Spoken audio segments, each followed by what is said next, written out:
Bwana, siku 2-3 hizi kumekuwa na video ambayo ina trend sana mitandaoni kimuonyesha mchezaji wa Young Africans Pacome Zouzoua ambaye yuko na binti mmoja, ni kama watu ambaye ni mtu na mpenzi wake. Of course, rumors zinadai Pacome yuko kwenye mahusiano na Nai ambaye ni socialite hapa nchini, lakini pia ni mjasiriamali vile vile, lakini pia ni moja ya mastaa wa mpira nchini ambao wamekuwa na scandals za kutoka na wanawake mbalimbali. So kitu ambacho pia hiki kilileta maswali kwa sababu huyu binti sio maarufu. Sasa baada ya video kwenda mbali zaidi, huyu binti ambaye yeye anajulikana kama Juliana Andrew kwenye mtandao wa Instagram aliomba msamaha kwa Pacome, ambapo kupitia Insta story yake aliandika kwamba natumaini hii message italeta uafadhali. Naandika kwa moyo mkunjufu nikiomba msamaha kutokana na video ambayo niliposti kwenye mtandao wangu wa Snapchat hivi karibuni, ambao kwa bahati mbaya video ilienda viral sana, ilienda mbali na kusababisha sintofahamu. Video hiyo ilishirikisha mimi na rafiki yangu wa kike wa karibu ambaye pia alikuwa amebleach nywele zake, na tulikuwa tunatumia Snapchat, filter za Snapchat ambazo zilikuwa zinabadilisha sura zetu, na katika hali ambayo haikutarajiwa filter ambayo waliitumia ilifanya huyo rafiki yake wa kike sasa afanane kama vile ambavyo Pacome yupo. Anasema kwa muda huo wao walikuwa wanafurahia tu, umeona, kwa hakuwa na nia yote hovu nyuma ya hilo, na hakukuwa na lengo lolote lile aidha la kumoko mtu au kumtukana mtu yote yule. Yeye aliposti video kwenye Snapchat story bila kuwa na matarajio ya kwamba jambo lolote lingeenda mbali zaidi ya kile ambacho alikuwa nacho kama sehemu ya kuhave fun.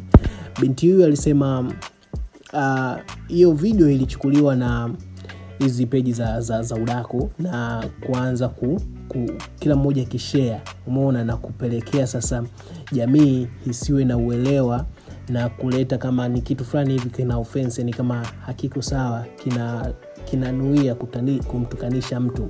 Sasa nasema saizi anaelewa kwa nini content hiyo kwamba ambayo hakuwa na lengo hilo hapo inaweza kuumiza, umeona, au kumuumiza mtu, na kwa hilo anaomba msamaha na anataka aweke hilo sawa kwamba hakukusudia kuaibisha mtu au kutokumheshimu yote ile. Ilikuwa ni kosa tu ambalo ni la kawaida na anawajibika kwenye hilo. Amesema nimejifunza ni jinsi gani mitandao ya kijamii ina nguvu na ni vipi ni muhimu kuwa mwenye kufikiria na kuheshimu katika muda wote. Umeona, binti huyu akasema kwako Pacome, naomba msamaha, najutia matokeo ya hiki ambacho kimetokea na kuharibu image yako, naomba unisamehe. Lakini akasema kwa yote yule pia ambaye amekuwa labda ameudhika au amejiona kama amekosewa, anaomba msamaha vile vile. Amesema nitakuwa ni mtu ambaye ni mwenye tahadhari kubwa sana, umeona, kuhakikisha hakutokei tena makosa kama hayo hapo. Zina akasema Cecily Juliana Andrew. So ni video ambayo ilikuwa ni kubwa sana, lakini baadaye pia tuliona Nai ambaye anadaiwa ni mpenzi wake Pacome alijitokeza pia na kusema kwamba kiukweli huyu pia si Pacome. Kwa binti inawezekana kawa sahihi kwamba filter aliyotumia ni kweli ilikuwa inafanana, walijifananisha na Pacome, lakini huyu si Pacome kwa sababu ukiangalia mikono yao jamaa haina tattoo kuanzia mwanzo mpaka mwisho, lakini kwa Pacome ana tattoo kuanzia mikono yake mwanzo huku vidoleni mpaka karibia na bega.